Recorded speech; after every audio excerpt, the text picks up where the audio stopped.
आता हा अपघात झालाच कसा हे बघण्यासाठी व्हिडिओ पूर्ण बघा. तर राम राम पब्लिक. सकाळी सकाळी गाडीची साफसफाई पासून सुरू होत होती भावानं.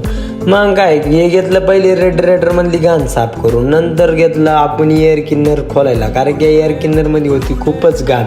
मग काय भावानं जसं एअर किन्नर काढलं मग घेतला आपण डायरेक्ट आपटायला ना, आपटायला घेतल्यावर बघा धूळ किती निघते. धूळ तर झाली चटकून. त्याच्यानंतर मग रेडिएटर मध्ये पाणी पण टाकायचं होतं. मग काय भावानं घेतलं रेडिएटर मध्ये पाणी टाकायला, मग ते पण झालं. त्यानंतर मग ऑइल चेक करायला घेतलं, त्याच शेडच्या यालाच पुसलं. मग काय भावानं मम्मी तर गागणारची. मग ऑइल बिल चेक झाल्यानंतर गाडीला घेतलं धुवायला. आम्ही आंघोळ केली नाही तर चालन, पण गाडीला आंघोळ नक्कीच घालावं लागत. पुढे येऊन बघतो तर काय या गाडीला डायरेक्ट आज पाटे तुटेल होती. मग काय म्हटलो कोणीच सगळं तोंड पाहिलं. त्यात या पोराला सांगितलं आज सुट्टी.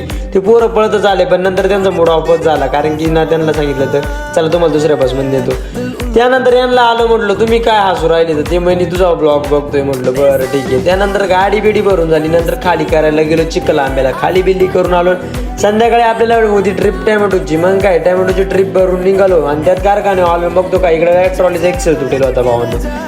तर मग काय एवढा लोड होता तर एक्सेल तुटेल होता. त्यानंतर गाडी बिडी मस्तपैकी खाली बिली केली, निघालो घरच्या दिशेला. त्यात मग मी असं ठरवलं की मी बाहेर धरकतो नाही, थंडीचा आनंद घेतो. आणि बाहेर निघता निघता एवढी थंडी वाजायला लागली. मग आलो भावांनो मध्ये निघून, कारण की थंडीचा त्रास नको. आता काय भेटूया उद्याच्या ब्लॉगला. धन्यवाद.